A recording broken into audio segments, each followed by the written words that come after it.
Hey there, welcome back.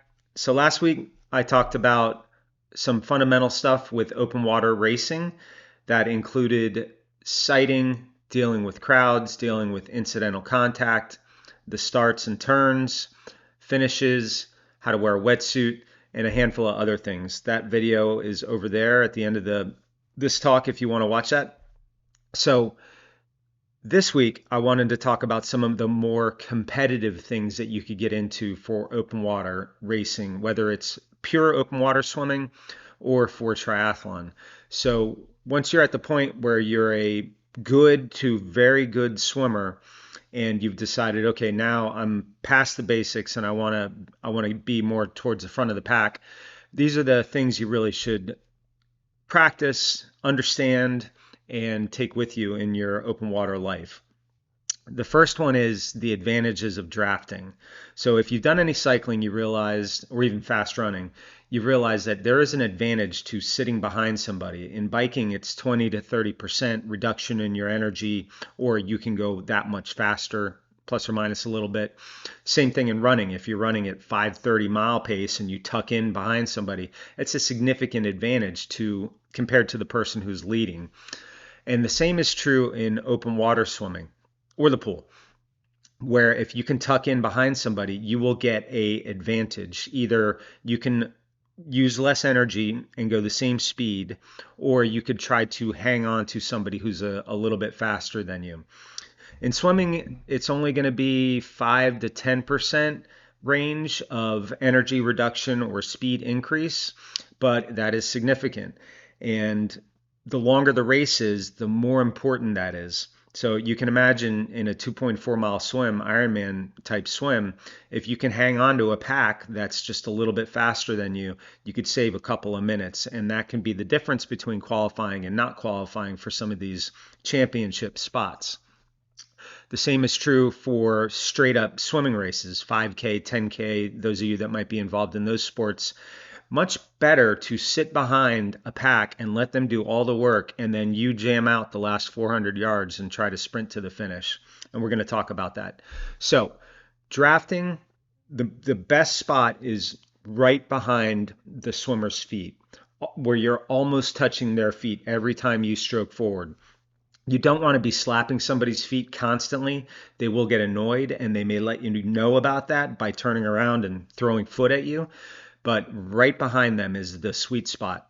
The second spot is like a flock of birds, right off the shoulder hip area. You can also get a pretty decent draft in those positions. If you're going to draft on the side, you need to have that. You want to be looking at the swimmer that you're drafting, and then you're in charge of coordinating your stroke timing so that you don't hit their arm. Both of these you can swim up behind somebody, catch a draft for a little bit, and go around them if you're faster. If a faster swimmer comes around you, you can hang onto the side, latch onto the back as long as possible, and then eventually they'll pull away. If a swimmer starts to pull away from you, you have a couple choices. You can work harder to hang on, and if it's only a swimming race, I would give it a shot because you can just maintain contact. You're going to be a lot faster than if you drop off. Because if a swimmer is going roughly 5 seconds per 100 yards faster than you, but you're able to hold that for several 100-yard increments, it's a big difference in your time. So every little bit counts there. In a longer race, you do need to manage your energy output a little more. So you got to be a little more careful with working too hard, especially too soon in a race. If it's a 5K, an hour and a half swim for you, you have a few surges in you, but you cannot constantly surge unless you're in incredible shape. 10K, you got to be in really good shape to play games like that. So know your ability, know your limits. The next thing you should know about, and this is more related to straight up swim races, is surf dashing. Whether it's a lake or the ocean, if you can run as far as possible into the water before you start swimming, you gain a little bit of an advantage. And you do that by high step running, where your legs are swinging out to the side. Once you're once the water depth is about mid-thigh, you're not going to be able to maintain that anymore. And that's when you would dive forward and start dolphin diving. Dolphin diving is the process of going all the way to the bottom, setting yourself, and then pushing off and leaping again. It's not a straight jump, it's a leap forward with a dive, a streamlined dive. So if this is the first time you're hearing of that, it is something you really should practice. You don't want to go cold into a race and then attempt dolphin diving having never done it before. You can use dolphin diving at both the start and the finish of a race. The incline needs to be relatively shallow. This is not going to work on a steep incline. You might get one jump and then you start swimming. So you also need to know the incline of your start and your finish. Body surfing is a tremendous advantage in ocean finishes. So we're all familiar with waves. Now, if you don't spend much time at the ocean, you don't have a lot of practice with that. When you're going out, you need to duck under the wave, right? So the wave is forming up. There's going to be white water up here. You don't want to try to swim over the top of the wave because the wave will catch you and push you back. So you actually want to dive under the wave, pop up, take a look, make sure there's not another one right behind it.